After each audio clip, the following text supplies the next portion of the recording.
Oke,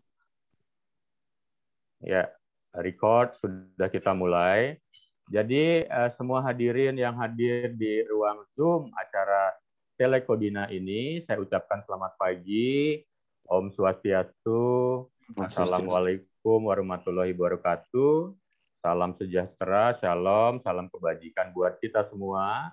Di hari Minggu pagi ini kita akan melanjutkan acara yang sangat bermanfaat ini, Telekodina. Telekodina adalah layanan konseling kesehatan bagi warga yang menjalankan isolasi mandiri. Sebenarnya tidak cuma buat yang isolasi mandiri saja, tetapi bisa buat semuanya, buat keluarga, buat juga para anggota masyarakat lain yang ingin tahu seputar permasalahan COVID-19 yang bersinggungan dengan isolasi mandiri. Mengingat kasus COVID-19 hari ini juga kemarin datanya itu sudah tembus 1.000 di Bali saja.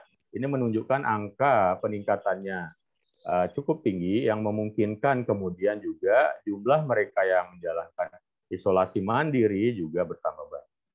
Jadi pagi ini saya ucapkan terima kasih dulu atas kehadirannya yang terhormat Bapak Dekan Fakultas Kedokteran Universitas Udayana, Bapak Prof. Iketut Suyase, Profesor Dr. Iketut Suyase, spesialis bedah, spesialis ortopedi dan konsultan. Juga saya lihat sudah hadir ada Ibu Wakil Dekan 2, Prof. Wiradewi, tentu saja Ketua ID Cabang Denpasar. Pagi, Yang ada di belakang layar kami ada Dr. Widiase, MPH, dengan jajaran ID Cabang Denpasar, pengurus dari Humas dan pengurus ID yang juga sempat hadir, beberapa juga dari para staf pengajar, dosen di Fakultas Kedokteran dan juga yang bertugas di Rumah Sakit Sanglah. Dan tentu saja pada session kali ini adalah kita akan melaksanakan telekonseling yang kedua sesudah yang kemarin kita sudah memulainya sekaligus launching ya dengan memulainya di bidang penyakit dalam. Kemarin ada Dr. Susilo Utama yang mendampingi telekonseling. Hari ini kita akan menjalankan 2 sesi. Yang pertama adalah sesi fisioterapi. Sudah hadir tim dari fisioterapi, ada Bapak Ari Wibawa dan Ibu Ayu Juniantari. Sehat selalu Pak Ari dan Ibu Jun. Selamat Sudah pagi siap Dok, untuk hari sehat. Ini. Dan juga saya lihat Saudara di room siap. juga ada beberapa dari yang menjalankan isolasi mandiri sudah hadir. Mudah-mudahan materi ini bisa bermanfaat. Jadi sesungguhnya waktu yang disiapkan untuk sesi pertama adalah cukup panjang, dari jam 8 sampai jam 10, tetapi nanti silahkan semuanya bisa dikelola dengan fleksibel. Jadi kita pagi ini kita membuat suasana biar lebih cair, bebas, dan akrab dengan tujuan supaya nanti teman-teman yang menjalankan isolasi mandiri yang ada di ruangan ini juga bisa menikmati penjelasan dan juga mau melakukan mengajukan pertanyaan dan konseling dengan tanpa perlu merasa sungkan, karena itu artinya juga paling tidak akan menjawab unek-unek yang dijalankan dialami selama menjalankan isolasi mandiri. Tetapi memang hari ini konteksnya adalah kembali kepada topik fisioterapi. Jika nanti berkenan untuk melihat juga topik-topik yang lain, nanti kita akan sharekan juga flyernya bahwa kegiatan Telekodina ini tidak cuma hari ini, besok, dan minggu ini, tetapi akan berjalan secara berkesinambungan dengan topik-topik yang topik-topik yang sudah diatur. Jadi sebagai persiapan nanti sesudah ini jam 10 akan ada topik tentang seksologi. Besok di sesi pertama hari Senin siang itu akan ada topik pembahasan di bidang kesehatan anak lebih awal. Nanti selengkapnya kita akan mention kembali, sebutkan kembali. Jadi demikian, saya dengan demikian ingin menyerahkan sesi ini selanjutnya kepada tim konseling dari fisioterapi. Silakan Bapak Ari dan Ibu Juni. The time is yours. Ya. Baik, terima kasih Om Swastiastu. Yang saya hormati Prof, Bapak Dekan yang sudah bergabung, Prof Wadek yang sudah menyempatkan waktu juga hadir dari Ketua ID dan Pasar, terima kasih. Dr. Ketut Widi sudah memberikan kesempatan juga kami. Terus terang yang pertama kami pasti mengucapkan terima kasih sebesar-besarnya karena kami diikutkan di sini untuk bisa berbagi kepada masyarakat, walaupun nanti ada kurang lebih ya seperti itu. Mohon juga nanti bisa sama-sama untuk dimaklumi ya seperti itu. Jadi kami di sini tim ya, di fisioterapi, saya sendiri perkenalkan nama saya Ari Wibawa di Departemen Fisioterapi dan partner saya Bu Ayu Juni Antari ya dalam kesempatan kali ini. Karena kami setiap minggu akan rolling dengan teman-teman ya yang ada di departemen untuk mengisi acara di Telekodina. Baik, untuk mengefektivitaskan waktu, Bu Juni bisa bantu saya untuk share?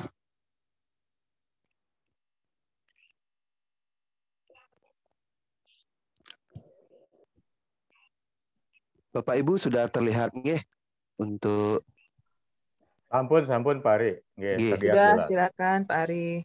Nggih, untuk topik yang pertama kali ini Wasen dari fisioterapi kami mengambil tema yaitu menjaga kebugaran fisik selama karantina mandiri.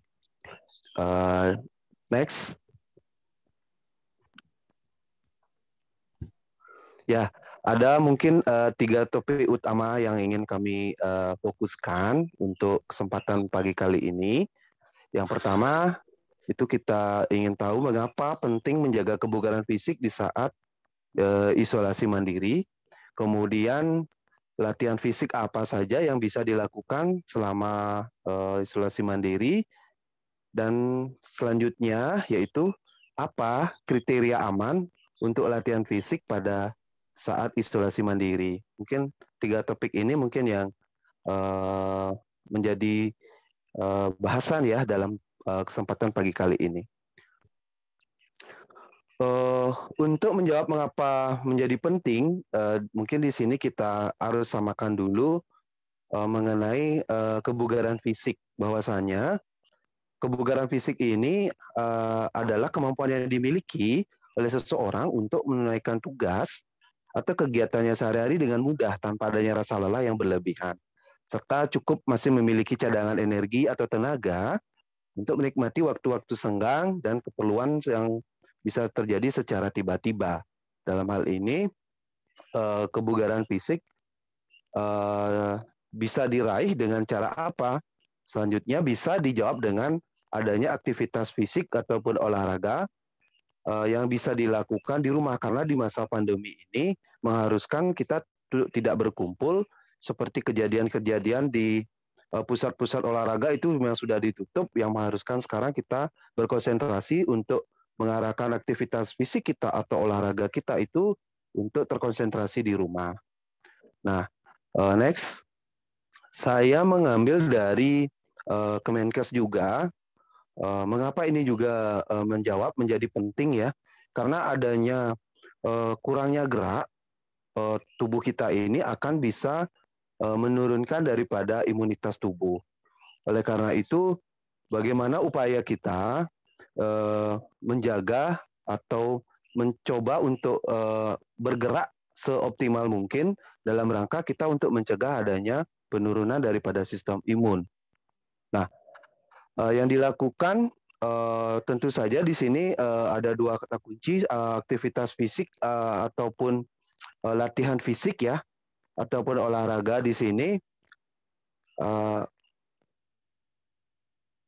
Selain kita bisa menyatakan sebagai peningkatan daya tahan atau imun bisa meningkat, juga disebutkan bisa mengurangi faktor stres. Karena apa? Mungkin karena kita dirumahkan, artinya kadang dilakukan karantina itu tidak jarang juga menimbulkan suatu kecemasan, mungkin ada stres juga yang muncul.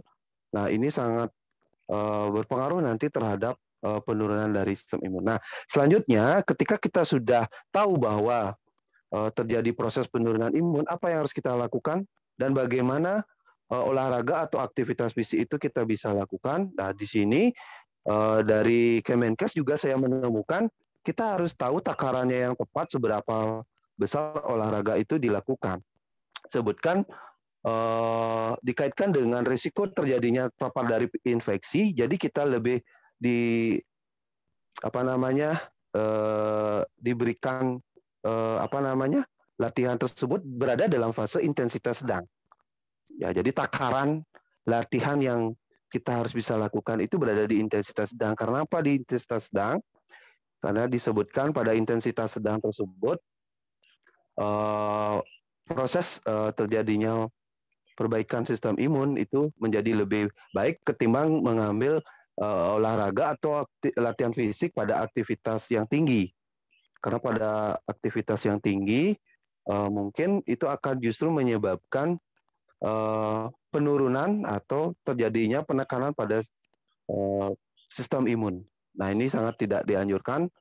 Oleh karena itu, sudah dari Kemenkes menyebutkan bagaimana kita melakukan aktivitas fisik atau olahraga ini berada di dalam intensitas sedang. Nah, sekarang pertanyaannya, bagaimana intensitas sedang tersebut bisa kita ketahui?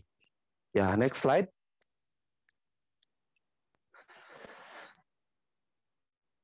Mungkin ini terlebih dahulu mengenai prinsip umum, secara umum latihan fisik atau olahraga tersebut. Kalau di kami mengenalnya dengan istilah FIT ya, sebagai takaran atau ukuran, yaitu yang pertama adalah frekuensi, seberapa sering sih harusnya kita melakukan olahraga tersebut. Disebutkan di sini paling tidak minimal itu 2-3 kali per minggu.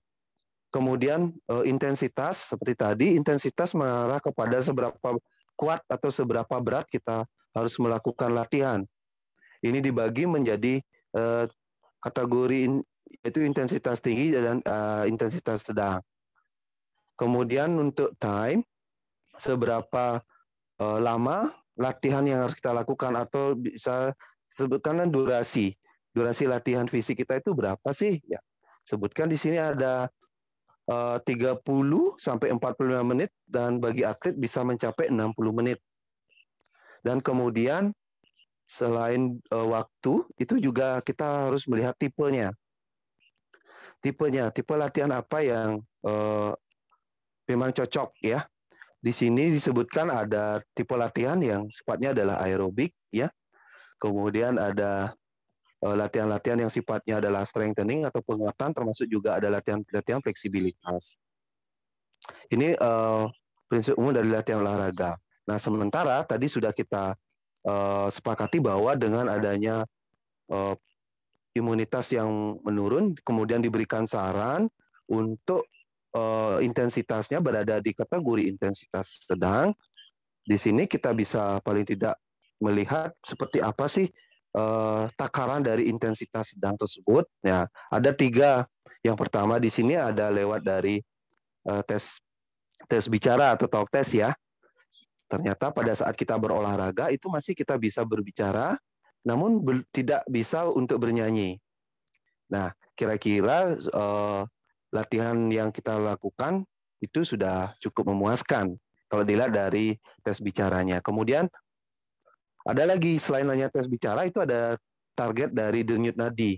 Di sini juga saya mendapatkan denyut nadi yang disarankan dalam intensitas sedang ini berkisar mulai dari 64 sampai 76% dari denyut nadi maksimal. Dan sebagai contoh di sini bagaimana sih cara saya tahu saya denyut nadi yang toleransi yang masih ditoleransi oleh saya itu seberapa, itu sudah ada contoh di sana dari pengurangan 220 min daripada usia. Dan saya rasa ini sudah hampir semua sudah pernah dan sudah tahu ya bagaimana, dan ini menjadi suatu target daripada intensitas olahraga yang akan kita capai atau yang kita akan lakukan. Kemudian Selanjutnya, selain 2 tes tadi, apa ya yang bisa dijadikan ukuran dari intensitas olahraga tersebut? Ada munculnya gejala, Bapak Ibu ya. Ada gejala apa yang mungkin muncul selama dilakukan intensitas tersebut? Kalau mencari umumnya, pada saat intensitas sedang itu akan deru napas itu akan sudah sangat bisa dikatakan seperti meningkat ya, seperti ada ngos-ngosan, namun tidak terlalu over lah katakan seperti itu. Kemudian juga ada respon daripada keringat yang akan muncul ketika dilakukan latihan atau exercise tersebut. Nah, bagaimana kalau itu muncul hal-hal yang di luar itu atau gejala-gejala itu muncul ya, itu sudah akan menjadi nanti kita lihat adalah menjadi warning. Jadi latihan itu harus kita hentikan. Nah, ini menjawab untuk yang kedua, kira-kira latihan apa saja sih yang bisa kita lakukan. Ini juga saya ambil dari satu guideline ya dari WHO, Euro ya, di mana ini hanya merupakan contoh, tidak menjadi suatu keharusan harus mengikuti ini, tidak seperti itu, tetapi ini lebih kepada apabila tidak ada ide misalkan seperti itu, ya kita bisa mengikuti contoh ini.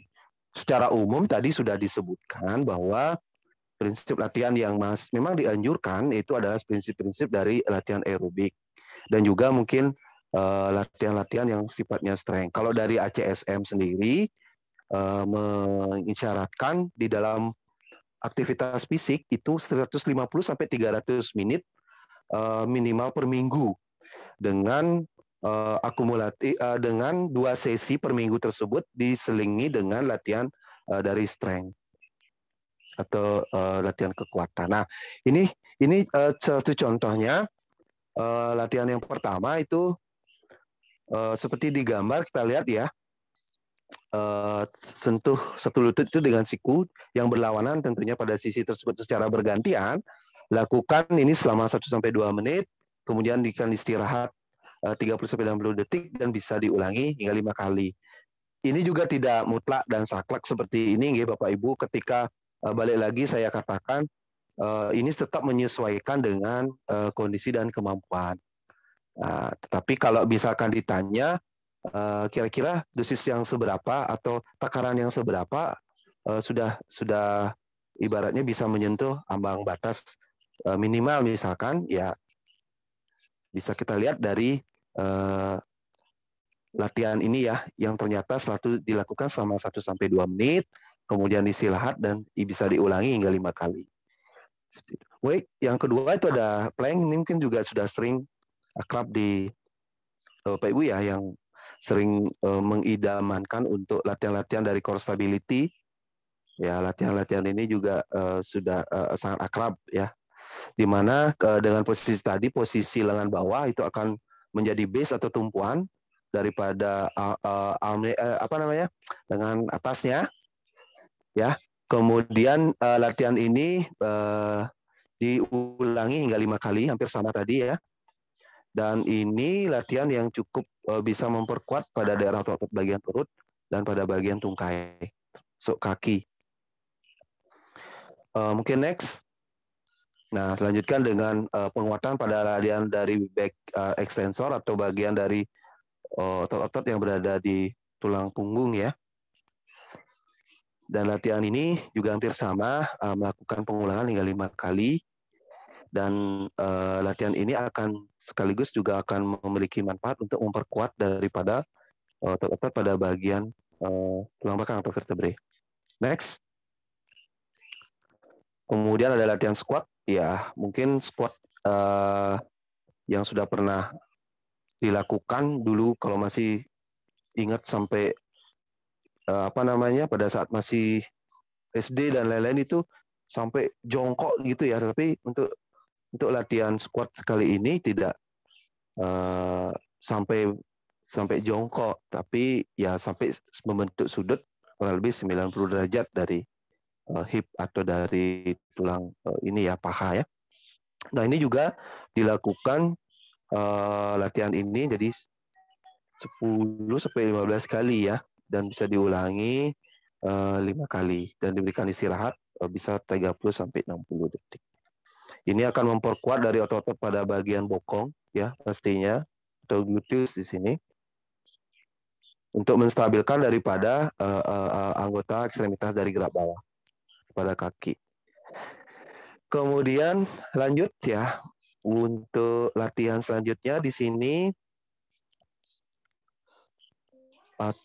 latihan mengangkat lutut ya pada ke arah samping ya bersama dengan alat yang pertama tadi ya bisa dilihat di sana.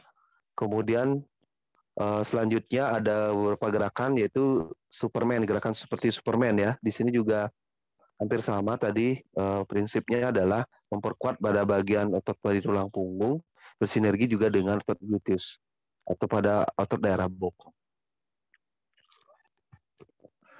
Kemudian dilanjutkan gerakan dari bridge untuk mengangkat pantat dari mana posisi dari kaki akan menumpu atau menginjakkan ke ground atau ke tanah, kaki pantat diangkat dan latihan ini dilakukan 15 kali, bisa dikali istirahat dan juga bisa diulangi sampai 5 kali. Kemudian di rumah ya bisa juga dibantu dengan suatu peralatan ya, minimal ada di sini ada kursi ya. Jadi kursi yang tentu saja memiliki tingkat kestabilan yang cukup kuat ya.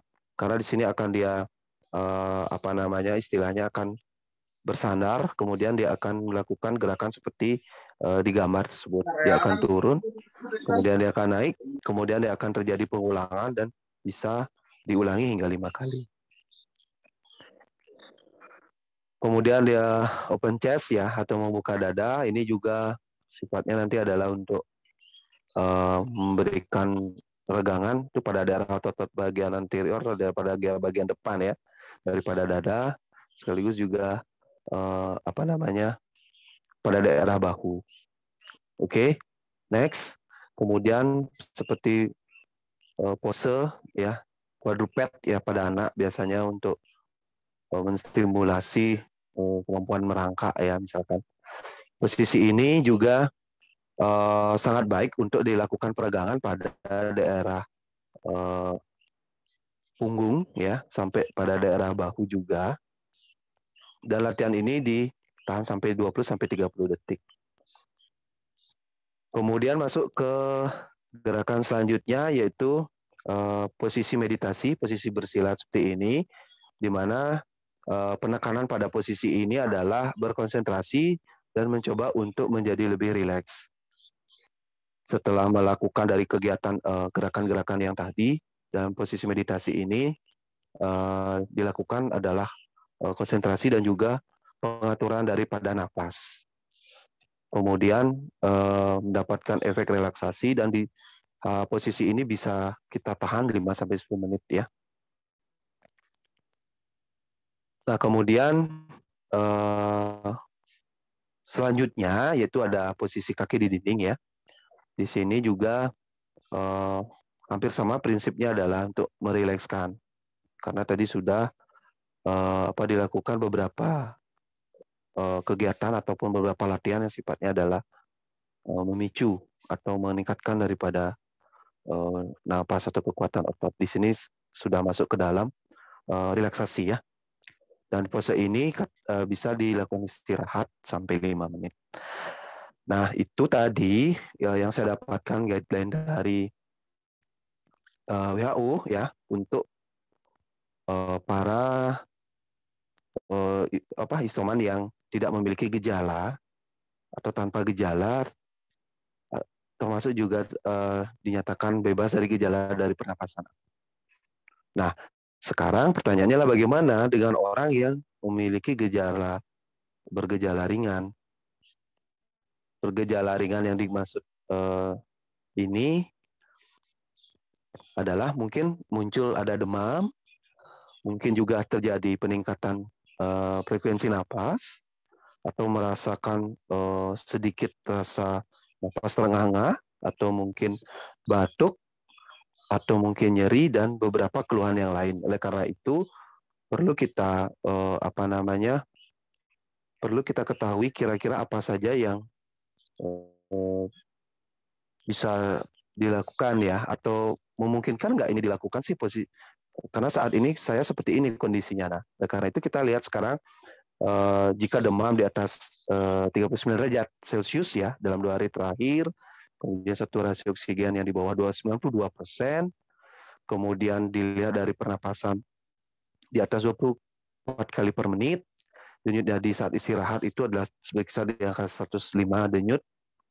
Kemudian dilihat dari tekanan darah juga ya, yang pada atasnya itu ternyata dia 30 poin berada di bawah normal yang biasanya Bapak Ibu periksa seperti itu.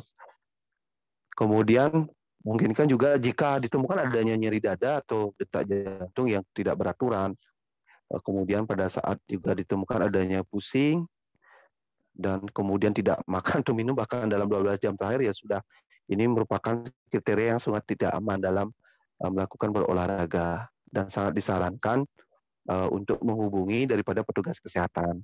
Okay. Nah, jika ini sudah aman, tidak ada satu kriteria di sana, maka di sini disebutkan ada 3 level. Ada 3 level latihan yang masih mungkin bisa dilakukan, yaitu level 1 adalah level yang paling rendah jika masih merasa ada kondisi kita sangat lemah sekali dan hampir harus berbaring saja di tempat tidur sepanjang hari. Cocoknya adalah berada di latihan di level 1. Nah, bagaimana dengan level 2? Level 2 yang mungkin sudah terlihat level 1 itu latihannya cukup mudah dan bisa posisi duduk dalam waktu yang cukup lama. Jadi sudah bisa kita lakukan di latihan di level 2. Begitupun selanjutnya pada level 3. Ketika level 2 kita rasakan sudah cukup mudah, kita naik ke level 3. Nah, next, kemudian kita melihat ketentuannya seperti ini. Dari level 1, 2, 3 ini harus mengikuti prosedur. Yang pertama, kita lihat setiap mulai sesi dan mengakhiri daripada sesi latihan, itu kita harus melakukan pengaturan nafas ya. Jadi di sini ada waktu kurang lebih 1 menit diberikan untuk pengaturan nafas, tarik nafas melalui hidung dan keluarkan melalui mulut dengan mungkin yang lebih lebih bisa dihafalkan, bisa lebih cepat ya dengan metode 2-1-2. 2 tarik nafas, 1 tahan nafas, dan 2 lagi untuk mengeluarkan nafasnya. Nah, ini diatur, kemudian kita baru melakukan latihan itu tadi. Kemudian lakukan latihan tersebut sesuai urutan, ya, tingkat 1 yang paling mudah dan tingkat 3 yang sudah nyatakan paling kompleks atau sudah lebih sulit ya dari tingkatan level 1. Dan latihan ini bisa dicoba dalam waktu 2 hingga 3 kali sehari. Karena ini latihannya cukup ringan.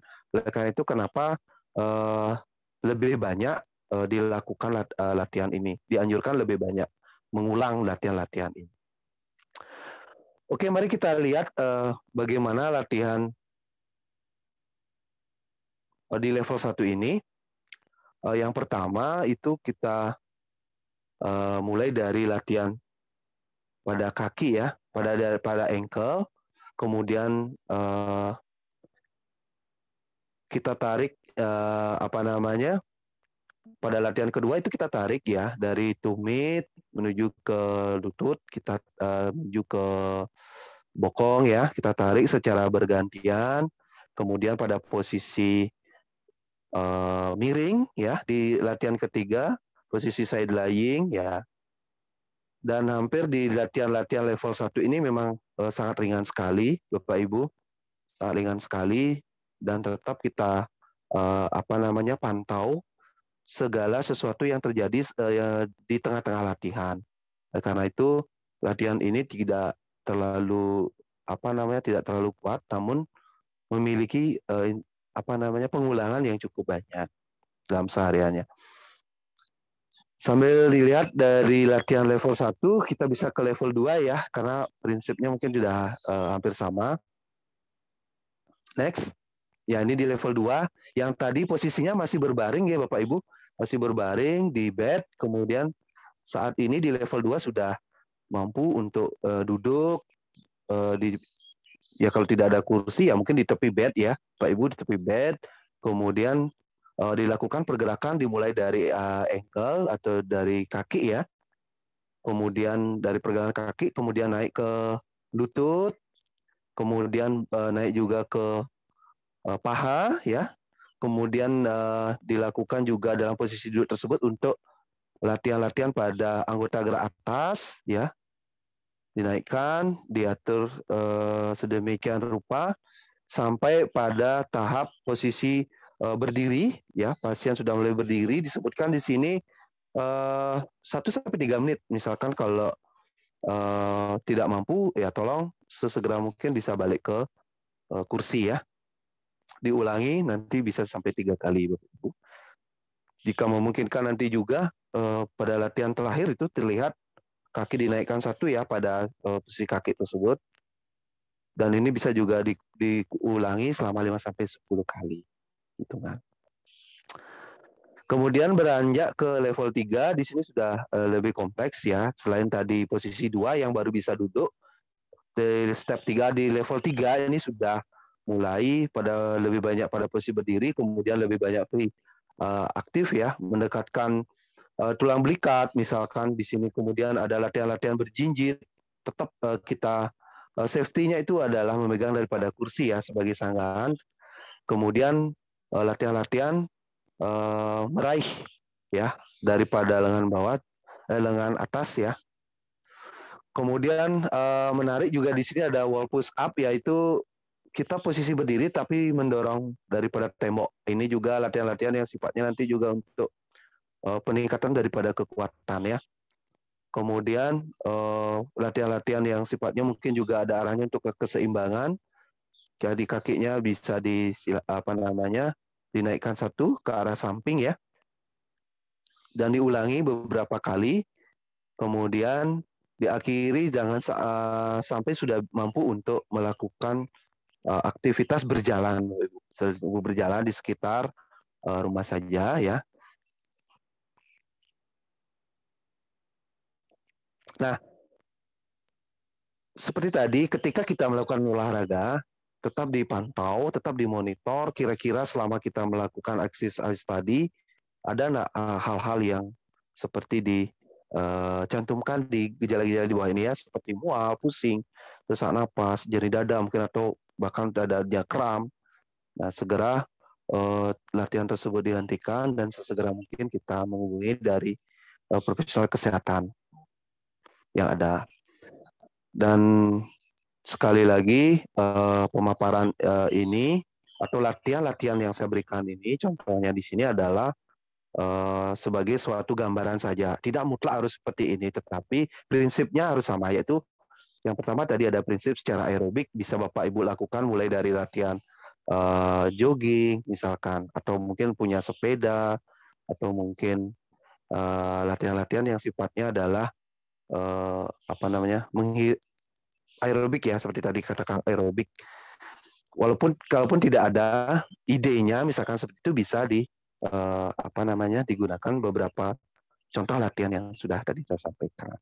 Dan sekali lagi prinsipnya adalah Bapak Ibu yang mengenali diri Bapak Ibu kira-kira nanti seperti apa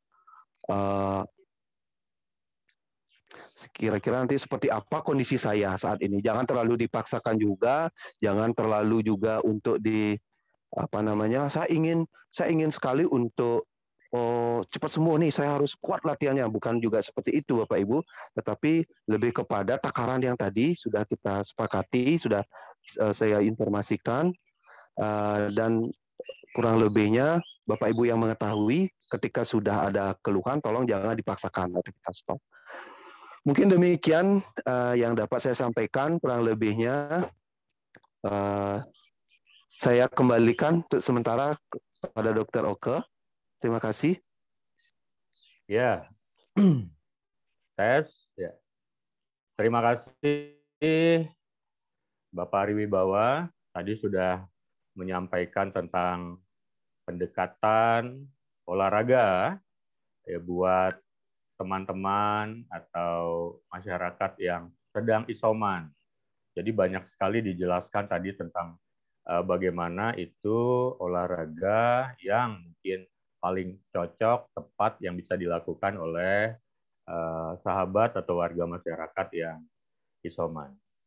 Apa dari tim fisioterapi akan ada yang menambahkan lagi, Pak Ari?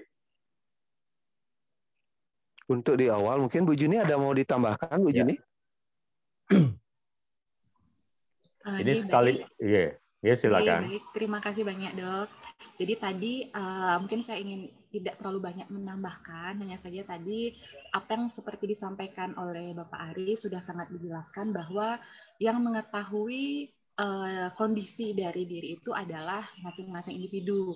Jadi tadi sudah diberikan catatan apa-apa saja yang perlu diperhatikan sebelum melaksanakan olahraga, apa yang perlu diperhatikan itu harus diingat. Kemudian ketika menjalankan olahraga pun ada hal-hal yang perlu diperhatikan dan juga dipantau. Harapannya adalah supaya apa olahraga, maksudnya yang kita ingin capai adalah kebugaran jasmani. Nah, itu dapat tercapai dengan baik. Mungkin itu saja yang ingin saya tambahkan, Dok. Suksema. Terima kasih, Ibu Ayu Juni. Jadi sesungguhnya di session berikutnya ini adalah kita ingin terutama fokus dan prioritas adalah kepada para peserta yang dari warga masyarakat yang isolasi mandiri yang sudah bergabung. Kelihatannya memang sudah ada yang bergabung. Jadi jika seandainya ada yang ingin menanyakan langsung, silakan bisa kasih kode dengan raise hand untuk bisa saya panggil nanti untuk berbicara. Tetapi jika tidak, mungkin bisa juga memanfaatkan kolom chat untuk menuliskan pertanyaan yang sekiranya bisa dijawab oleh para narasumber dari tim fisioterapi. Demikian juga misalnya seandainya ada, karena kita juga menyebarkan informasi ini ke media sosial, jika ada pertanyaan-pertanyaan titipan seandainya yang muncul dari media sosial ingin ditanyakan di sini, sangat dipersilahkan karena ini sudah ada rupanya ada yang masuk, mungkin bisa buat dijawab, tapi ini tidak muncul di sini ya. Jadi ada pertanyaan yang titipan dari media sosial.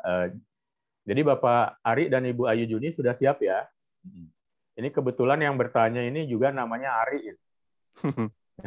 Siap, Dok. Ya. Ya. Jadi pertanyaannya kelihatannya ini ada 3 ya. Pertanyaannya begini, Dok, dia nitipnya lewat saya soalnya. Jadi pertanyaannya Dok ini ya. Olahraga apa yang sebenarnya yang paling cocok buat isoman? Ya. Kemudian itu yang pertama. Terus bagaimana dengan aturan waktu dan durasinya? Bisa dijelaskan dengan sederhana. Kemudian ini pertanyaan yang berikutnya mengenai kejadian keluhan klinis ini. Jika seandainya ada muncul batuk dan sesak tetapi masih ringan, apakah olahraga tetap dilanjutkan? Silakan mungkin bisa dijawab ya, Sira. Sudah jelas ya? Iya, sampun, Dok. Iya. Mungkin sedikit nanti akan ditambahkan Bu Juni. Iya. Yang pertama, latihan apa yang cocok? Mungkin prinsipnya tadi mungkin sudah sempat saya jelaskan bahwasanya latihan yang cocok pada masa isoman tetap prinsipnya adalah latihan aerobik. Ya, di mana aerobik dengan intensitas sedang. Demikian dulu. Nah, sekarang seperti apa mungkin yang bisa dilakukan kalau secara terpaku seperti itu mungkin tidak ada. Seperti tadi yang bisa dilakukan bisa jogging, bisa sepeda dan memanfaatkan beberapa gerakan. Tadi saya contohkan ada salah satu guideline tersebut, dia melakukan proses gerakan-gerakan yang sedemikian rupa, di mana itu juga prinsipnya mengandung prinsip dari aerobik. Nah, kemudian seberapa besar latihan yang bisa dilakukan? Selain tadi ada prinsip aerobik, ternyata juga bisa diselingi di dalam 1 minggu itu adalah barang 2 sesi, yaitu latihan-latihan yang sifatnya adalah strength atau peningkatan dari kekuatan otot. Untuk waktunya berbicara fit, ini saya juga dapatkan dari ACSM, mulai dari 2, 5 menit, 10, 15, sampai 30 menit itu semua sangat dihargai oleh disebutkan oleh dari ACSM tersebut. Yang terpenting adalah upaya bergerak dan juga prinsip-prinsip yang tadi sudah disesuaikan. Itu yang pertanyaan pertama, Dokter Nge. Ya.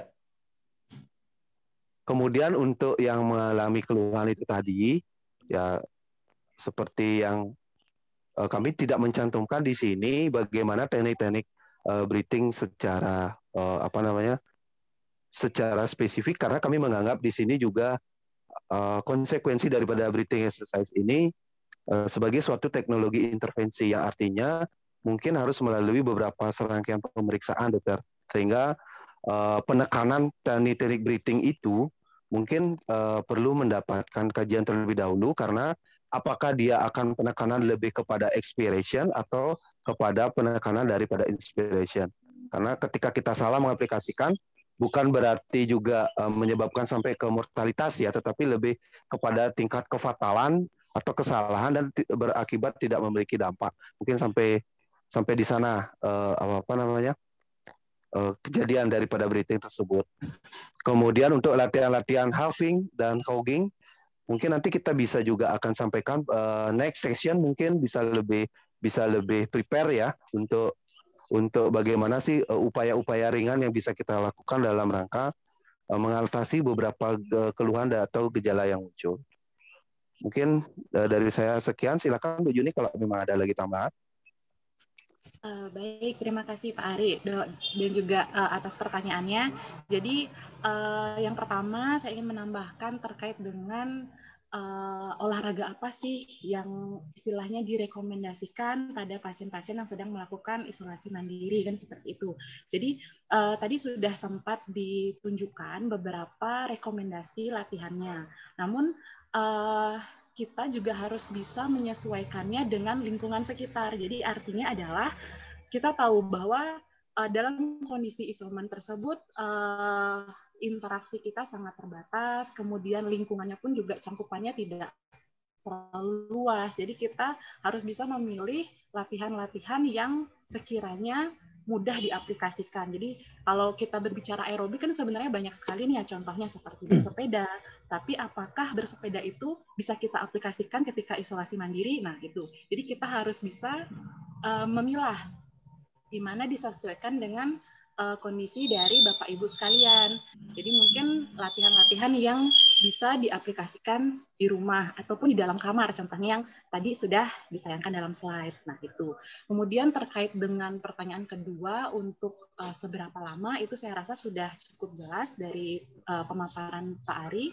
Dan yang ketiga sedikit tambahan, benar sekali dari Pak Ari mengatakan bahwa ketika ada batuk dan juga sesak, seperti tadi di awal kita sudah mengatakan bahwa perlu dilakukannya screening awal lah ya sebelum melakukan latihan, itu sangat penting. Jadi screeningnya pun sangat gampang, cuman menghitung seberapa sih pernafasan dalam 1 menit. Nah itu tentunya Bapak dan Ibu sekalian harus mengetahui kemampuannya seberapa, dan apabila dilakukan latihan dalam istilahnya takaran yang pas, harapannya nanti tidak akan muncul dampak-dampak yang tidak kita inginkan. Seandainya muncul sesak dan juga batuk, nah itu kita lihat lagi dalam guidelines melakukan olahraga ataupun saat melakukan olahraga, seberapa sih sesak yang dimaksud itu. Jadi perlu konseling lebih lanjut, jadi perlu diskus lebih lanjut terhadap tim medis yang istilahnya lebih kompeten seperti itu. Sekian saja yang saya tambahkan, Dok. Terima kasih. Ya, terima kasih. Intinya olahraga tetap ya, kemudian di-adjust, disesuaikan lain, dan jika memang membutuhkan pendampingan untuk jenis olahraga secara individual, tentu saja berdasarkan kondisinya. Yang paling penting adalah olahraganya tetap di rumah. Ya, jadi jangan begitu bosan ingin olahraga masih isolasi mandiri hari kedua atau ketiga malah kemudian melakukan jogging keluar, ya orang tidak tahu sedang isolasi diri dan ternyata bertemu dengan teman-teman, duduk bareng, buka masker, ketularan deh yang lain ya. Jadi sehatnya mungkin dapat, tetapi ternyata berakibat kurang baik bagi orang lain kan begitu, ya. Iya. Boleh saya tambahkan? Boleh saya? Sebentar. Oh iya, kebetulan ada Prof. Alex, silakan Prof. Alex. Swastiastu, Prof. Swastiastu, Prof. Maha Alex. Guru Niki. Selamat pagi teman-teman sejawat, anak cucu yang saya kasihi. Maha Guru, nggih. Prof. Terima kasih, mohon bimbingan, Prof. Saya cucu pertamanya Prof. Alex ya. Saya ini sudah 77 tahun ya, kelompok lansia. Siap, Prof. Tapi saya masih untung sampai saat ini masih hidup. Yang kedua, saya masih merasa fit, tapi kadang-kadang saya stres. Karena apa? Teman-teman saya dari 30 orang tuh sisa 6. Tiap bulan satu meninggalkan saya. Nah, sehingga saya pikir, waduh ini saya ini minta supaya ditunda sama Tuhan dulu, ternyata masih bisa ditunda. Nah, yang kedua juga, banyak di antara kita itu melakukan olahraga yang salah. Nah, ini perlu diinformasikan kepada pemakai macam-macam olahraga itu. Tolong kalau bisa beli oximeter. Karena seringkali kita lupa saat olahraga, oksigen kita kurang, denyut nadi kita berlebih. Nah, ini mempercepat kematian. Sehingga sekarang saya kalau naik sepeda aja, saya selalu bawa oximeter. Karena dari dulu tuh salah. Padahal saya belajar fisiologi olahraga sudah lama. Tapi oximeter tidak punya. Nah, sejak corona ini baru saya beli. Nah, naik sepeda selalu bawa oximeter. Dan jam saya juga bisa dipakai berenang. Jam. Saat berenang bisa kelihatan oksigen. Kelihatan, Prof. Ya, dan denyut nadinya. Nah, itu untuk mungkin mencegah kita supaya tidak cepat mati. Kadang-kadang kita overtraining. Nah, ini tolong.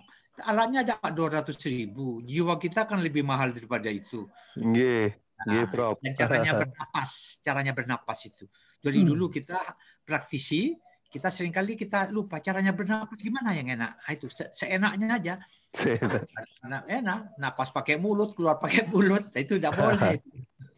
Nah, dan itu juga harus diberitahu kepada pemakai itu. Nah, kalau dengan olahraga yang benar, dengan pola hidup yang baik, itu sudah banyak bisa menunda proses penuaan kita. Nah, dan berarti tidak mempercepat kematian. Mungkin itu saja. Tapi cari aja buku-buku di internet juga banyak ya mengenai pengaturan olahraga yang benar, yang saintifik itu. Sampai saat ini kan masih banyak olahragawan itu tidak saintifik. Yang dikejar hanya medali saja. Nah, denyut nadinya sudah kelewatan sehingga seringkali nyeri dada, mati di tempat. Beberapa dokter kan ada sedang naik sepeda langsung mati. Kenapa? Nah, itu denyut nadinya sudah kelewatan. Dokter lah tuh, beberapa dokter banyak gitu. Sekedar cuma mengingatkan saja.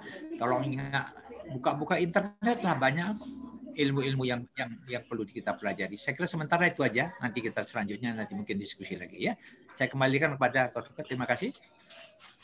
Terima kasih, Prof. Prof, sekarang usianya berapa, Prof? Aduh, 77 akan 78. Saya kelihatannya sepertinya masih 45 ya, Prof. Tapi yang di dalam sana sudah tua. Sehat selalu ya, Prof. Ya, terima kasih. Oke, Prof. Alex Pangkahila adalah seorang guru besar kami di Fakultas Kedokteran Universitas Udayana.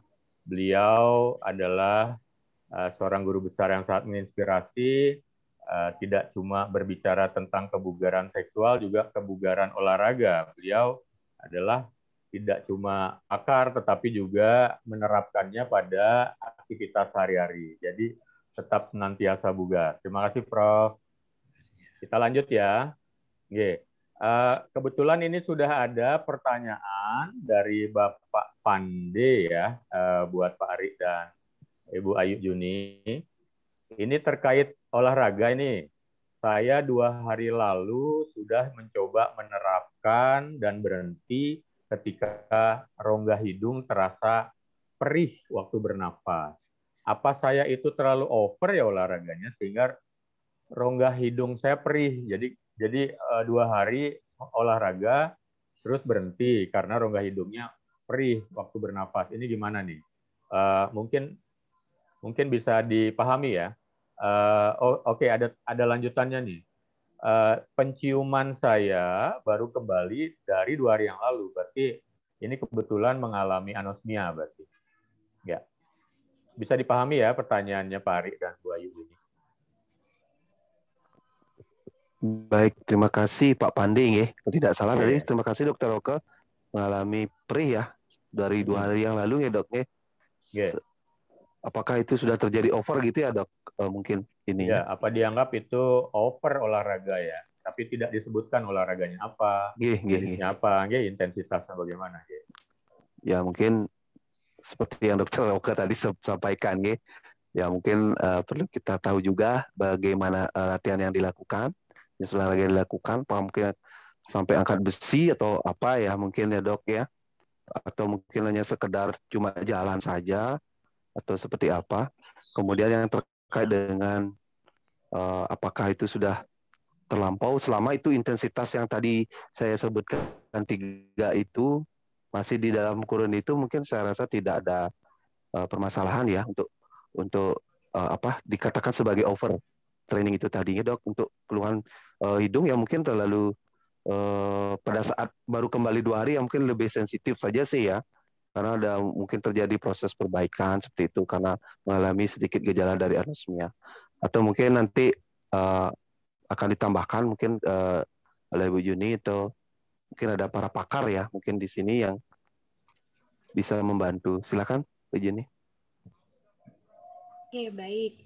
Sedikit menambahkan ya Pak Pandi, terima kasih atas pertanyaannya. Jadi di sini Bapak menanyakan terkait ketika melakukan berolahraga muncul rasa perih di hidung saat bernafas seperti itu. Nah, apakah itu sudah termasuk ke dalam over exercise? Kan itu pertanyaannya. Nah, untuk pertanyaan yang terkait dengan apakah sudah termasuk over, tadi seperti yang dikatakan oleh Bapak Ari dan Dr. Oke, itu kita tidak bisa mengatakan, oh ini sudah kelebihan nih olahraga, kalau kita tidak mengetahui secara rinci apa jenis olahraganya, kemudian sudah berapa lama dilakukan, dan istilahnya intensitasnya kita belum tahu. Jadi saya tidak bisa mengatakan itu termasuk dalam over ataupun tidak. Dan kemudian untuk kenapa bisa muncul rasa perih di hidung, nah itu perlu kita lihat juga lingkungan sekitarnya. Kira-kira ketika Bapak melakukan olahraga, apakah suhu setempat ataupun mungkin di dalam ruangan menggunakan AC yang terlalu dingin, nah itu juga akan dapat mempengaruhi sirkulasi udaranya. Jadi mungkin hidungnya agak sedikit kering sehingga rasanya sedikit perih. Mungkin itu yang informasi sekiranya yang bisa saya tambahkan, atau mungkin nanti dari audiens lainnya saya persilakan untuk menambahkan dari pakar-pakar yang mungkin bisa menambah. Terima kasih. Ya, terima kasih Ibu Ayu Juni sudah melengkapi tadi respon dari Bapak Ari Wibowo atas pertanyaan dari Bapak atau Saudara Pandi ya, yang kebetulan beliau masih sedang isoman. Sebenarnya ada pertanyaan lagi sebelumnya dari Bapak Pandi ini yang menyebutkan begini, menanyakan begini, tapi ini kelihatannya di luar topik, mungkin kita bahas jawab singkat. Dok, saya dan istri lagi isoman, sudah 6 hari, terus nanti kalau sudah 14 hari, apa betul-betul virus sudah KO? Virus sudah KO, ya, artinya sudah oke gitu ya, dan kita tidak menularkan lagi, jadi sudah boleh peluk anak gitu. Jadi berdasarkan kemarin materi dari Dr. Susilo, itu disebutkan bahwa untuk isolasi mandiri, jika sudah dilakukan secara dalam jangka waktu 10 hari, dan kemudian tanpa gejala, dari 10 hari itu, dari keluhan pertama ya, dari hari pertamanya itu hitungannya dari keluhan, bukan dari hasil lab, ya, bukan dari pemeriksaan PCR. Jadi kalau sudah lewat 10 hari, bebas gejala, lanjutkan lagi 3 hari, sudah aman. Begitu ya, kecuali kalau masih ada gejala, gejalanya dulu dibereskan sampai tuntas, kemudian dilanjutkan lagi 3 hari. Demikian mudah-mudahan bisa menjawab. Nah, Ini ada pertanyaan lagi dari Eka. Bentar. Pasien sudah confirm COVID dan sekarang mengalami sesak. Ada sesak ringan, berarti ada gangguan di pernapasan. Apakah bisa dipraktekkan ya latihan gerakan pernapasannya biar lebih jelas? Nah, kira-kira gimana ini? Pak Ari bisa semacam ada gerakan-gerakan tangan diperagakan mungkin dengan Ibu Ayu, silakan. Mungkin Bu Juni ya, Bu Jun, kaitannya dengan clinical guideline ya, Bu Juni, silakan. Oke, mohon maaf Dok, mungkin bisa diulang sedikit pertanyaannya nggih? Tadi Saya ulang ya. Di bagian atas nih. Pasien konfirm COVID dan sekarang sedang mengalami sesak ringan. Apakah latihan gerakan pernapasannya apa bisa dipraktekkan ya agar lebih jelas? Baik, terima kasih. Jadi ini berkaitan dengan latihan pernapasan. Ya mungkin juga di situ ada sesak, batuk, begitu ya yang muncul. Jadi kira-kira ada nggak gerakan standar yang bisa diperagakan? Terima kasih. Oke, terima kasih Dok. Jadi terima kasih juga atas pertanyaannya. Ini sangat bagus ya pertanyaannya terkait dengan latihan pernafasan dan minta contohnya seperti apa. Karena memang benar, ketika kita melakukan latihan pernafasan, memang itu hal sepele ya, latihan pernafasan.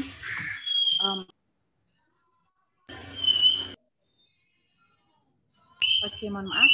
Jadi sebagian besar mungkin orang mengatakan, nafas mah biasa aja. Tapi pada kondisi-kondisi tertentu, ada beberapa teknik latihan pernafasan yang harus kita perhatikan. Jadi ini saya sangat apresiasi karena meminta contohnya seperti apa. Untuk latihan pernafasan sekiranya yang bisa direkomendasikan atau yang aman lah dicontohkan, itu sebenarnya ada beberapa. Yang pertama, kalau memang muncul sesak nafas, mungkin yang pertama kali dapat dilakukan adalah melakukan, ada istilahnya namanya breathing control. Jadi breathing control itu tidak mewajibkan harus berapa narik nafasnya, berapa mengeluarkan nafasnya, hanya saja mengontrol pola nafasnya supaya menjadi lebih membaik. Itu dulu. Nah, apabila sudah dalam kondisi pernafasan yang dapat dikontrol, barulah nanti masuk ke latihan pernafasan lainnya yang memang ada tujuannya, apakah ingin untuk meningkatkan kekuatan menarik nafas, seperti itu. Jadi yang paling utama adalah breathing control dulu.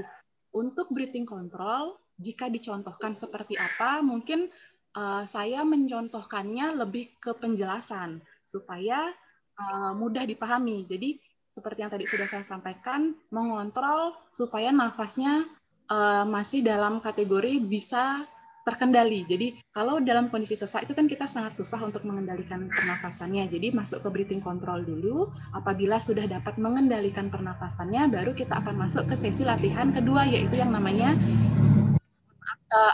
deep breathing. Oke, deep breathing. Jadi untuk deep breathing itu adalah latihan pernafasan yang sifatnya lebih menekankan ke inspirasinya atau ke menarik nafasnya, begitu. Jadi ketika melakukan latihan pernafasan, pastikan juga sudah dapat mengontrol pernafasannya. Kemudian untuk deep breathing ini kita berfokus untuk menarik nafas dalam, kemudian dihembuskan. Seperti konsep yang tadi, tarik nafas lewat hidung, dihembuskannya lewat mulut. Namun dengan catatan, ketika melakukan deep breathing ini juga seperti saran dari Prof. Alex tadi, alangkah baiknya jika dilakukan dalam menggunakan spirometri. Bukan spirometri, maksudnya pulse oximetry. Jadi tujuannya adalah jangan sampai ketika kita melakukan latihan pernafasan malah memunculkan stres pernafasan, seperti itu yang nantinya malah membangkitkan sesak atau memunculkan sesak kembali. Mungkin untuk ilustrasinya, kami dari Departemen Fisioterapi berencana memang memang untuk membuat video terkait dengan latihan-latihan, jika memang masih ada kesempatan kita untuk melakukan telekonseling ini, akan kita selipkan nanti untuk detailnya seperti apa. Mungkin itu yang dapat saya sampaikan dari Pak Ari. Bisa jika ingin ditambahkan dipersilakan. Baik, terima kasih Bu Juni sudah tadi sedikit ya untuk posisi. Mungkin dalam konteks sudah mulai adanya serangan atau mungkin sudah ditimbulkan mulai sesak. Yang pertama tadi benar kita harus melakukan kontrol terhadap breathing. Kontrol dari napas, terutama usahakan jangan panik, jangan stres, dan tolong jangan digerunyung istilah Balinya. Aduh kenapa ini stres sekali? Akhirnya tambah stres lagi dan berakibat ya mungkin lebih lebih fatal lah ya. Jadi yang terpenting adalah kondisikan yang pertama, kemudian posisikan mungkin posisi-posisi tertentu dari pasien. Ya ada ya beberapa posisi ya. Di sini mungkin ada posisi seperti apa terlihat nggih? Saya coba jauhkan nggih. Ya mungkin posisinya yang enak. Kemudian kalau memang bersandar juga dan masing-masing memiliki apa namanya, kalau ini pada pasien-pasien yang sudah memang gejala sesak itu sudah punya pola Bapak Ibu. Dia sudah punya pola. Tapi kalau memang kita yang masih awam ya paling tidak kita mencari posisi apa yang paling enak, kemudian kita kontrol. Tenang, yang pertama adalah tenang, kita tenang. Sesak tersebut yakin kita bisa kendalikan. Kemudian setelah kita menguasai nafas, baru kita mulai mencoba untuk melatih daripada seperti yang dikatakan tadi Bu Juni dengan tarik nafas dalam. Ya, kemudian tetap juga dipantau ya untuk perangkat tadi yang bisa memantau ya agar tidak terjadi kesalahan mungkin dalam teknik-teknik yang dilakukan seperti itu, Dr. Oke. Tapi nanti dalam kesempatan berikutnya mungkin ya kami mencoba akan menuangkan di dalam video. Mudah-mudahan nanti berkenan dan masih bisa berlanjut ya Dr. Oke. Terima kasih. Karena memang terima kasih Pak Ari dan Ibu Ayu Juni Antari. Karena memang harapannya kesinambungan dari acara ini nanti juga akan menghasilkan kemasan-kemasan juga dari produk edukasi yang tidak cuma rekaman ini, tetapi bisa jadi nanti ada tayangan video yang bisa dibuat, kemudian juga tayangan-tayangan materi yang berbentuk buku nanti dan juga hasil riset kita harapkan. Jadi buat sekaligus saya ingin menyampaikan bahwa jika ada yang ingin bertanya, tolong dipersiapkan pertanyaannya, atau jika ingin bertanya langsung silahkan kasih kode raise hand untuk bisa bertanya. Sekaligus juga saya sudah menyampaikan salah satu link sebelumnya ada di chat, itu adalah buat yang isoman ingin mengisi tentang survei tentang suasana isoman, itu dapat membuka link yang ada di atas ya, yang ada tulisan bit.ly/pengalaman isoman. Silakan. Dan di situ juga dari kami menyiapkan semacam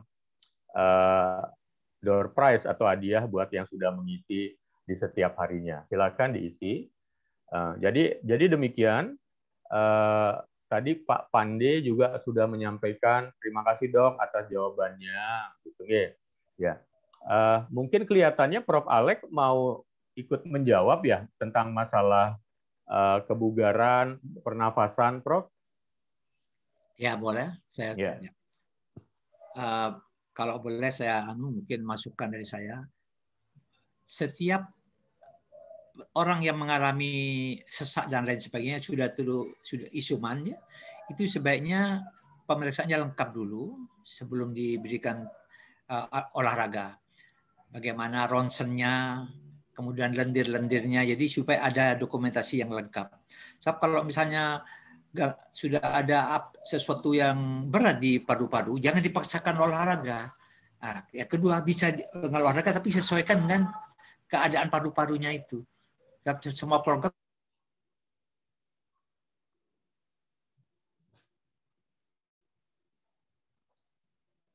Halo Dok. Oh nggih. Suaranya Prof. Alex hilang. Halo, Prof. Ya, kelihatannya Prof menghilang, suaranya hilang, mungkin ada masalah di koneksi. Ini kebetulan juga ada yang bertanya tentang apakah acara ini, event ini, Telekodina, ini bisa juga dibagikan linknya untuk bergabung. Tidak cuma yang ada di Denpasar atau Bali, sesungguhnya sangat diperkenankan sekali, sangat diperkenankan.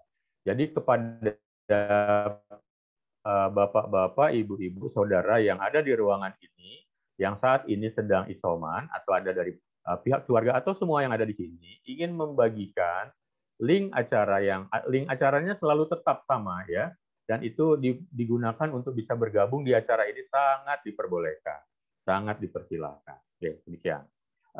Bagaimana Prof. Alex sudah bisa muncul kembali? Hilang ya? Mungkin ada masalah sinyal. Ya. Oke. Saya masih menunggu apakah ada yang berniat untuk langsung raise hand bertanya atau mungkin menuliskan pertanyaan, atau jika pertanyaannya dirasakan sangat private kemudian tidak ingin ditampilkan, bisa direct message ke nama saya ya, Oka Negara, di situ bisa nanti tulis ke Oka Negara dan kemudian typing di chat, kemudian nanti jika muncul akan kita bacakan jika seandainya tidak ingin pertanyaannya atau identitasnya terbaca oleh para peserta yang ada di ruang Zoom ini. Oke.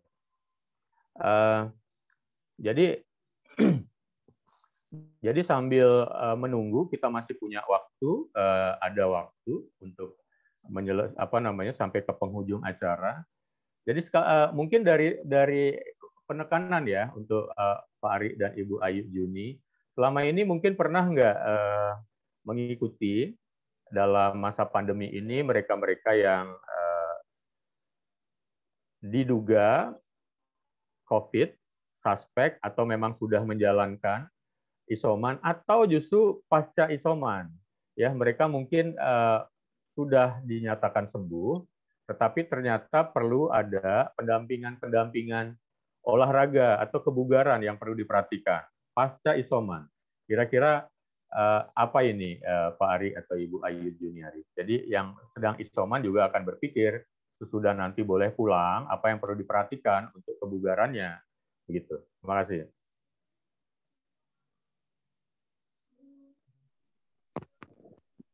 Baik, terima kasih dokter.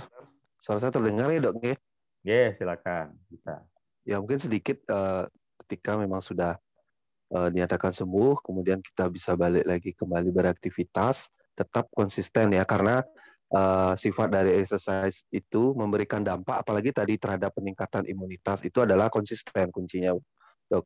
Ketika kita hanya baru semangat di hari saat isoman aja, setelah itu ya udah biasa aja gitu misalkan, atau tidak lagi melakukan, yaitu tidak akan ada lagi tidak akan ada lagi manfaat ya yang didapat dari ini. Oleh karena itu lebih cenderung kalau bisa saya sampaikan di sini mungkin konsistensinya ya, konsisten, ajak ya, walaupun sekalipun baru mengawali ya di masa-masa ini, ada juga disampaikan bahwa bisa kita mulai walaupun agak bebannya masih agak sulit ya. Awali dulu dari 10 menit ya, 10 menit kita melakukan latihan jalan atau mungkin latihan aktivitas yang lain yang sifatnya masih terkategori aerobik yang kita bisa ulangi dalam beberapa kali dalam waktu 1 hari tersebut sampai kita mendapatkan ideal.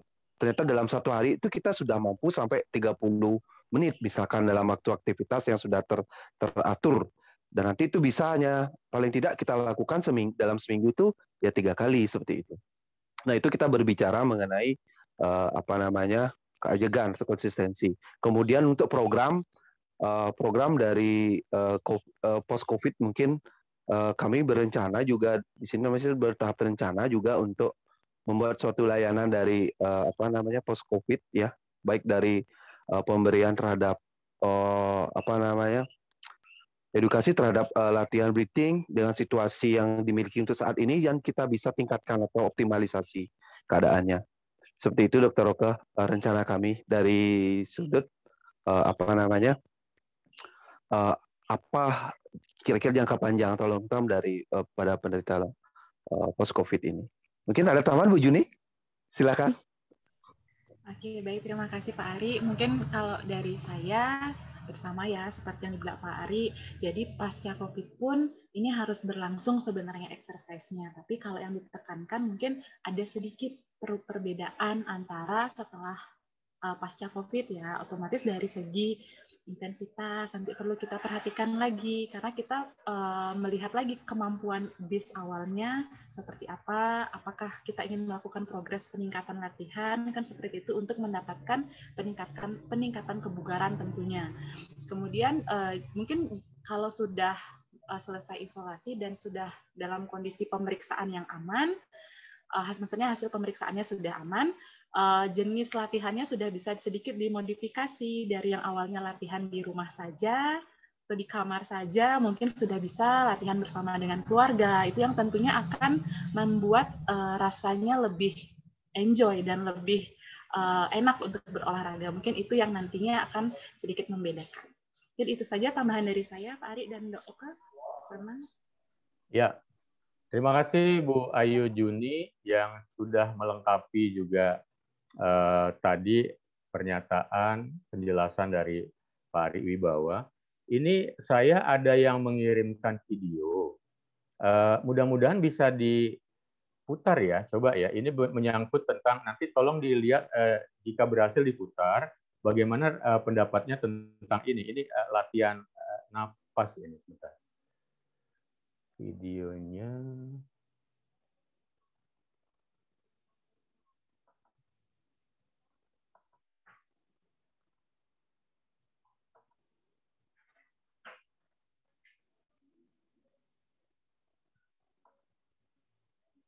Bisa terlihat nggak ya? Masih ininya Dok. Desktopnya yang desktopnya, foldernya Dok.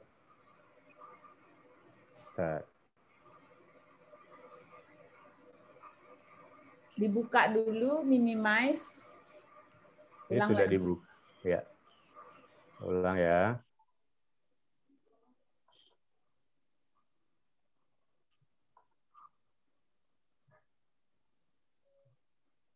Masih ya? Stop share dulu, beli. Ya? Stop share dulu.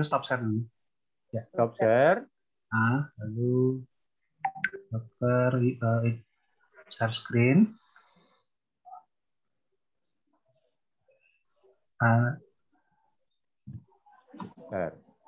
Share screen. Lalu pilih layar yang mau ditampilkan. Nah ini ya. Sudah. Saya ulang ya. Mungkin soundnya, dokter, coba stop share dulu. Soundnya yang ada soundnya nggak nih? Soundnya kecil. Oh gitu, gini. Dilihat gerakannya ya. Ini satu video yang bisa kebuka, ada 2 dikirimkan atau berapa? Ini aja yang bisa kebuka. Harus klik soundnya.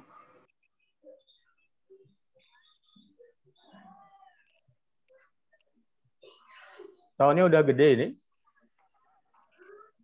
Ya dilihat aja gambarnya.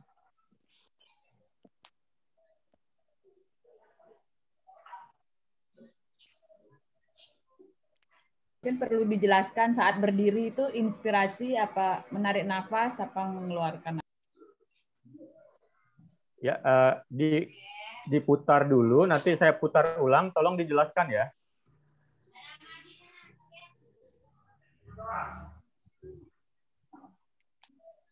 Dan apa kira-kira manfaatnya gerakan sederhana seperti ini?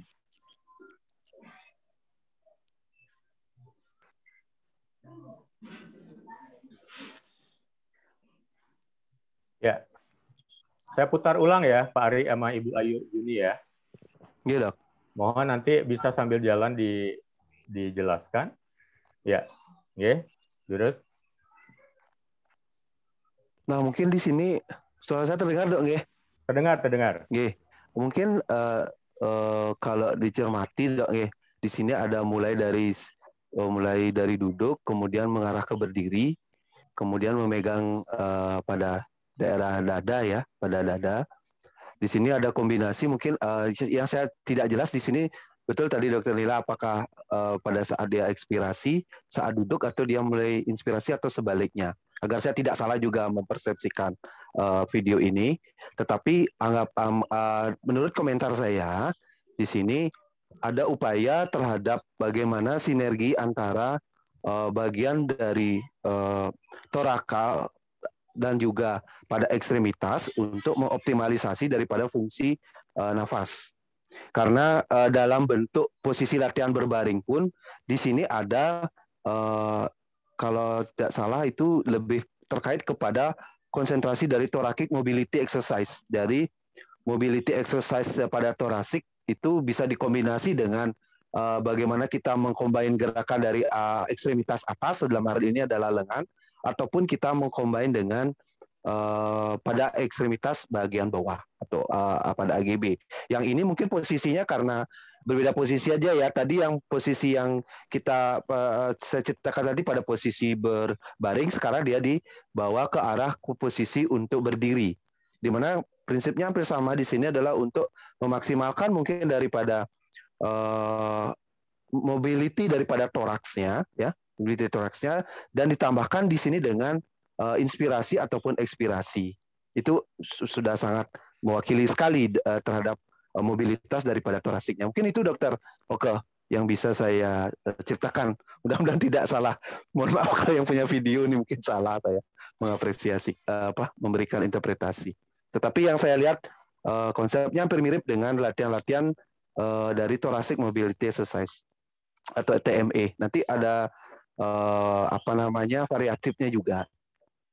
Dalam posisi dia berbaring atau pada posisi dia duduk, kemudian ada posisi malah gejuntai seperti ini, yang full dia nyerengsek lah ibaratnya di bawah itu ya, di alas atau di ground tersebut, dan semua memiliki tujuan yang sama untuk mengoptimalkan atau fungsi daripada mobilitas dari torasik. Demikian Dr. Oke. Terima kasih. Ini ada tukang sayur lewat depan rumah. Jadi suaranya. Ya, jadi terima kasih tadi atas responnya. Kebetulan tadi itu ada Dr. Ayu Witriasih rupanya yang mengirimkan video. Ya, ini mungkin rekomendasi untuk juga edukasi di puskesmas ya buat ke masyarakat yang dilayani oleh puskesmas. Jadi terima kasih atas respon tadi dari Pak Ari dan Ibu Ayu Juni. Di chat dan juga di di WhatsApp grup itu kelihatannya pertanyaan sudah habis ya, tidak ada yang bertanya lagi. Tetapi bukan berarti kemudian acara berhenti sampai di sini, karena nanti konsultasi telekonseling dengan fisioterapi akan tetap berjalan setiap hari Minggu jam 8. Jadi Minggu kedapatan waktu yang paling pagi ini ya. Teman-teman di fisioterapi. Nanti topik-topik bisa berubah, bisa dikondisikan dengan situasi terkini yang diperlukan. Tetapi setiap warga masyarakat yang sedang isolasi atau keluarganya atau masyarakat yang ingin bertanya khusus tentang topik fisioterapi bisa bergabung di tiap hari Minggu jam 8 sampai dengan maksimal jam 10. Jadi karena sudah tidak ada lagi pertanyaan, saya harap juga yang masih ingin mengisi survei untuk pengalaman isoman bisa diklik link yang sudah dibagikan, dan itu linknya masih terus open ya sampai dengan riset nanti dinyatakan selesai untuk mendapatkan responden. Ya, demikian. Kira-kira ada yang ingin disampaikan lagi atau semacam closing statement, atau mungkin sebelumnya ada dari para partisipan yang masuk di sini. Di sini total partisipan ada 40 ya, cukup lumayan. Silakan jika ada yang ingin menambahkan, memberikan komentar untuk sesi ini sebelum saya berikan kepada narasumber Pak Ari Wibawa dan Ibu Ayu Juniantari untuk last statement-nya atau closing statement. Silakan. Jika tidak, mungkin bisa langsung nanti Pak Ari atau Bu Ayu. Saya Dr. tunggu Roke, dulu. Dr. Roke, Pak Dekan, Prof. yang sedikit nih Dr. Roke nih. Nggih. Mungkin ke depannya teman-teman dari fisioterapi bisa memberikan gambaran video dalam bentuk latihan. Betul, Prof. Sehingga lebih lebih menarik dengan gerakan-gerakan mungkin dicarikan nih videonya nih. Siap, termasuk bagaimana kita menyiapkan seseorang kalau dia nanti batuk, itu kan belum disentuh sama sekali tuh. Bagaimana cara batuk, bagaimana dia harus positioning, bagaimana dia dari proning position. Nah, itu merupakan hal yang sangat mendasar. Terutama kan problem yang dihadapi oleh pasien COVID itu nanti akan walaupun sekarang arahnya ke sistemik nih, yang paling berat kan kalau dia ada masalah dengan di respiratory system. Sehingga how to breathing exercise, how to positioning menjadi hal yang sangat penting. Nah, kalau bisa dilakukan Nika ada videonya Pak Ari, bagaimana melakukan gerakan-gerakan fisioterapi napas, breathing exercise bagaimana. Itu akan lebih bermanfaat. Termasuk juga misalnya, kan kini biasanya jatuh ke dalam keadaan pneumonia nih. Nah, how to prevent postural pneumonia, kan gitu ya. Bagaimana kita melakukan flapping dan lain sebagainya. Yang kira teman-teman fisioterapi jauh lebih tahu dari Tiang. Jadi Nike tambahan dari Tiang Pak Ari sehingga tampilannya menjadi menarik dan boleh berbagi, tidak cukup tidak hanya satu orang, mungkin ada beberapa teman fisioterapi bisa tampil dengan, kan masing-masing punya style ini ya, ada yang stylenya modis, ada yang stylenya kebapakan, ada yang stylenya keren. Nah itu bisa menjadi daya tarik. Saya kira itu Dr. Roke, terima kasih. Prof. Pak Dekan, Prof. Ketut Suyase, masukannya tolong dicatat teman-teman di fisioterapi, karena ini masih pertemuan yang pertama, mungkin nanti semuanya catatan, masukan, pertanyaan bisa didokumentasikan, dicatat, dan menjadi pertimbangan untuk kembali melakukan telekonseling di session berikutnya.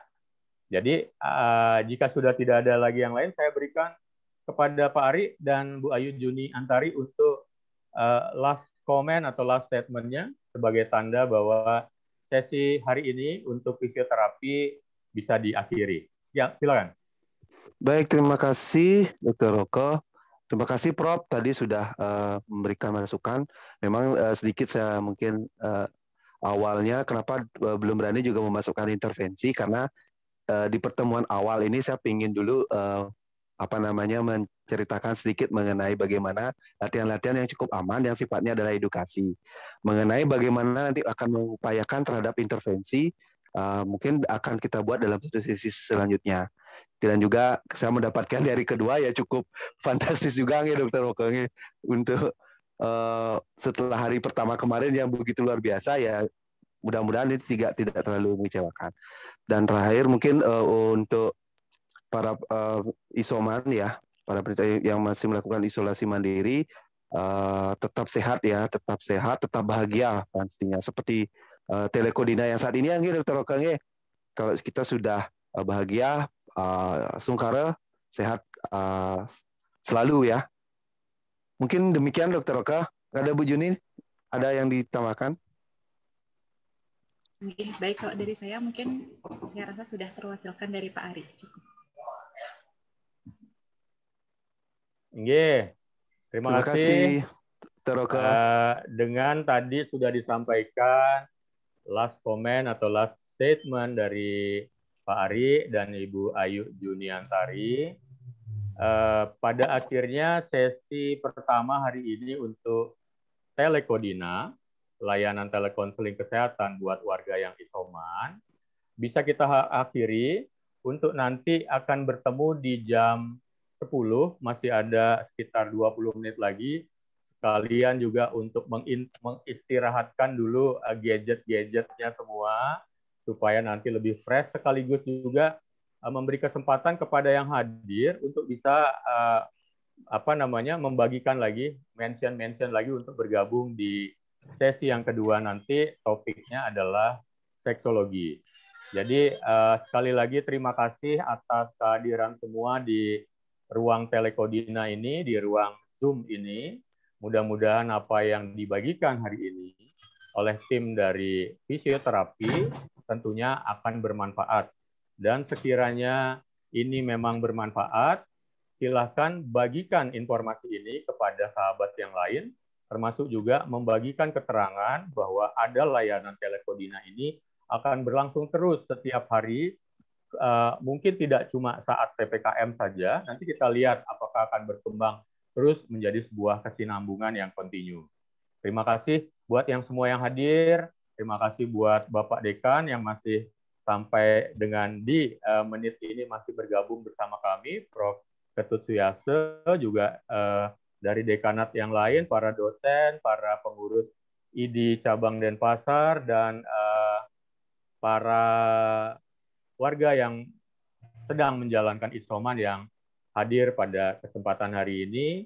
Sekali lagi, mudah-mudahan ini bermanfaat, yang isoman segera bisa pulih, sehat kembali, dan kemudian bisa beraktivitas untuk menjalankan kehidupan harian berikutnya yang lebih fit lagi. Jadi salam dari kami, salam Telekodina, tetap sehat, tetap bahagia. Sekian, terima kasih. Om Santi, Santi. Tetap sehat, Santi, tetap bahagia. Kurang keras, dokter. Oke. Tetap sehat, tetap bahagia. Sehat, Bahagia. tetap bahagia. Terima kasih. Terima Tetap kasih. sehat, tetap bahagia. Nah, Dokter Nila itu muncul, itu yang harusnya provokatornya ini, Dokter Nila. Tetap sehat, tetap bahagia. Lagi sebentar, kita mulai jam 10 ya. Inge, Prof. Ini Prof, jam 10. Break dulu 15 menit, ya. Ya, ya. Salam sehat, salam tangguh. Bahagia, Mbak.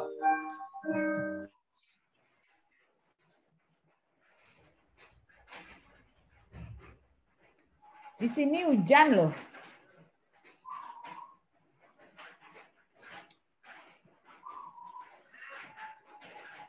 Di Joni ke hujan. Di Suwung, Kangin. Oh, di Ki gerimis. Di Tampak Gangsel gerimis. Oh. Pembukaan kita pakai salam sehat, salam tangguh. Nah, itu. Ya, terakhirnya baru itu berbahagia. Oke, semangat. Motivasi.